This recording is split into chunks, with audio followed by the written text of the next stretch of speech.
Hey YouTube, Devin here with Comics and Stuff. Welcome back. Happy Friday. Hope everybody is doing A-okay.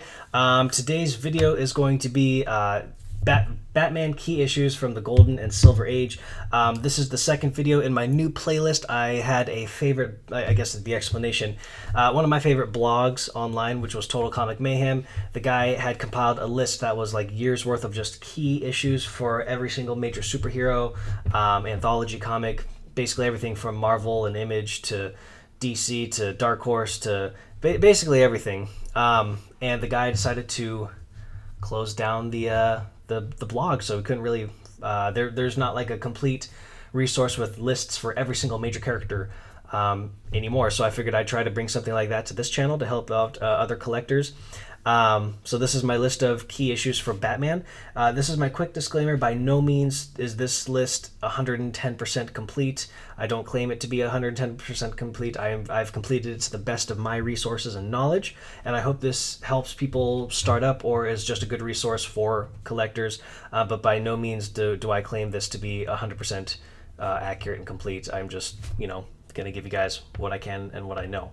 I will be giving you the price of these books based upon like a 4.0, like lower mid-range value. That'll give you guys the idea of how expensive the book can be or how cheap the book can be based upon if you're looking for a higher or lower grade. I will also explain what the book's significance is, and that's it. Now, my notes are right here, and I'm going to be reading a lot, so my eyes will be darting off screen, but please bear with me, and I hope you guys enjoy the video. So, this is going to be for Golden and Silver Age Batman books. It's 59 books in total, I believe. We're going to start with the obvious, which is Detective Comics number 27, which came out in 1939. It's the first appearance of Batman. In a mid-grade range, it goes for about $150,000. Now, I should also let you know that this does not include like movie hype or anything like that, but in a regular market without all the craziness, about $150,000 for a 4.0 Detective Comics number 27. Detective Comics number 29, which is the first appearance of Dr. Death, which is Batman's very first villain ever, and that in a mid-range can go for about $27,500. And this is an average, okay? These averages are put together via recent sales on all major comic book auction sites. That includes eBay, Comic Connect, Comic Link, Pedigree Comics, as well as prices from the Overstreet Price Guide, GPA Comics, and Comic Book Realm. So I put a lot of work into this. Detective Comics number 31, which is a classic Batman cover. Personally, one of my favorite Batman covers as well. I've always wanted one, but I don't think I'd be able to afford one. It's the first appearance of the Monk and Julie Madison, as well as the Batman or the Batplane and the Batarang. In a 4.0 grade, that can go for around $36,000. There is a beautiful cover swipe that was done by Neil Adams, I think, and that came out later. You can get it for just a couple $100 instead if you can't afford this one. Just saying. Batman number 1 in 1940. It was the first appearance of the Joker and Catwoman, who at that time was just called The Cat, and you can pick that book up for about $82,500. Detective Comics number 35, 1940. It's a classic hypodermic needle cover, about $19,500. Detective Comics number 36 from 1940, the first appearance of Dr. Hugo Strange, and as well as Batman's finned gloves, and that's about $8,200, maybe $8,250. Detective Comics number 38, which is the first appearance of Robin. Dun dun dun. That's about $18,000 in the mid-grade range. Detective Comics number 40 from 1940, which is the first appearance of Clayface. That's about $3,100, maybe $3,150. And then Detective Comics number 58, which is the first appearance of the Penguin, about $1,875, $1,900. Batman number 8, 1941. It's a classic Infinity cover, one of my favorite Infinity covers. I love Infinity covers. If I'm going to try to come up with a list of Infinity covers, just saying. That's about $1,350. And then Batman number 9 from 1942 as well. That's also another classic cover for about $1,300. And then another Batman number 10, which is a classic cover, about $1,300. And then Batman number 11. This is where we get into the classic Joker covers. Now, Joker covers are extremely popular. So Batman number 11 is a classic Joker cover, going for about $3,000. Detective Comics number 66 from 1942. It's the first appearance of Two-Face for about $2,400. And then Detective Comics 69 from 1942. It's another classic Joker cover for about $1,300. Batman number 16 from 1943, the first appearance of Alfred. I've always wanted one, for about $1,900.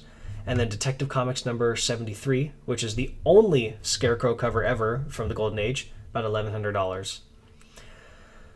Detective Comics number 74 from 1943, that's the first appearance of Tweedledee and Tweedledum, and you can pick that up for about $400.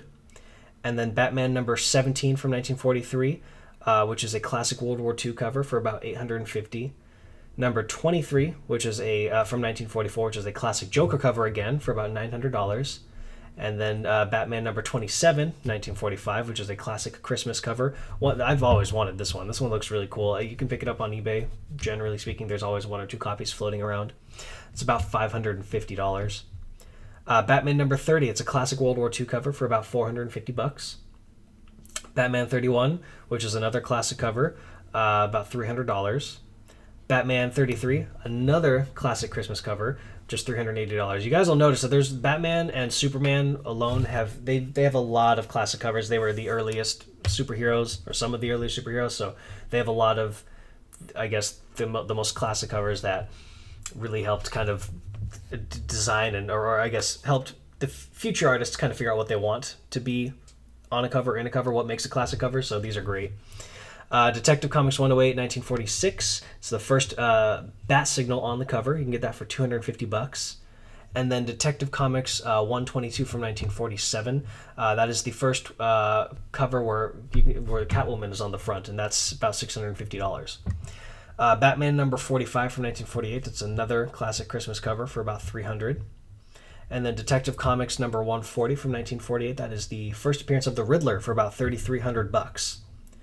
Batman. We're almost done, guys. I promise. Batman number 47 from 1948. That is the first time the bat signal was actually used in a story, and that's about $1,500. And then Batman number 49. That was the first appearance of the Mad Hatter, for about $630. You have Batman number 59, which is the first appearance of Deadshot. You can pick that up now for a little cheaper. Now, the research I had gotten comes back at around $700. But I've seen this book going for as high as $1,000, maybe $1,200 in like a low mid-grade range. Detective Comics number 168 from 1951. It's one of my personal wants. This is on like the top of my wish list. It is a classic cover, but it is also the origin of the Joker, the first origin of the Joker, where he was the Red Hood. About $3,000. That's a crazy expensive and hard to find book, but it's definitely worth it if you can get your hands on it. Batman number 63, which was from 1951. This is the first appearance of Killer Moth, and you can get that for around $300, maybe $400. Batman 65 from 1951. That is a classic Catwoman cover, for about $400. And then Batman number 66 from 1951, another classic Joker cover. Detective Comics number 205, which was the origin of the Batcave, for about $250. And then you have, let's see here, Batman number 92 from 1955. That's the first appearance of Ace the Bat Hound, for about $350. Batman number 103. It is considered to be the first Silver Age issue. Came out in 1956 for around $200.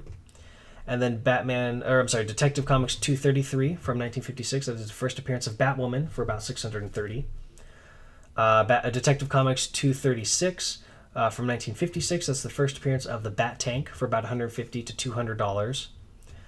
Detective Comics 239 from 57, that is a gray tone cover, a classic gray tone cover, at that for about $160. And then Detective 241, which is another classic cover, but you can pick this one up for about $100. So we're getting a little cheaper here as we get older, or I guess newer. Sorry. Detective 253, first appearance of Fox, Shark, and Vulture, for about $100. And then Detective Comics 259, the first appearance of Calendar Man, for about $100. Now, why is Calendar Man on here? It's just that he's such a kooky, weird, deranged villain that it's kind of collectible for people who like weird, dinky villains. I'm just saying. Detective Comics 267, so that's 1959. This is the first appearance of Batmite, for about $200. There's some people who love Batmite. I mean, I've met some hardcore Batmite collectors, and I'm just saying. Batman number 121, which is the first appearance of Mr. Freeze. Now, for some reason, Batman 121, first Mr. Freeze, has always been really, really expensive to get a hold of, more than any of his other Silver Age villains. Why, I don't know. Now, fun fact, when Mr. Freeze first came out in 121, he was actually called Mr. Zero. Just saying. Oh, and I don't know if I mentioned this or not, but it's $675. If I did, then ignore that. Brave and the Bold number 28 is the first appearance of the Justice League of America, in which Batman is, a key player in. You can get that for about $2,800. Detective Comics number 298 from 1961. That is the first Silver Age appearance of Clayface for about $140. And then Batman number 139 from 1961. That is the first tryout version of Batgirl, which is about $150. Batman 155 from 1963 is the first Silver Age appearance of the Penguin for about $140. And then Detective Comics 311 was the first appearance from 1963. That's the first appearance of Catman in DC Comics. Catman has been around for a long time, but this is his first appearance in DC Comics. You can get that book for about $50. Batman 171 from 1965. That's the first Silver Age appearance of the Riddler. That's about $240. And then Batman 181 from 1966. This one has totally gone up through the roof ever since Margot Robbie declared that she was going to be producing a Birds of Prey movie. Gotham City Sirens movie. Sorry, not Birds of Prey, City Sirens.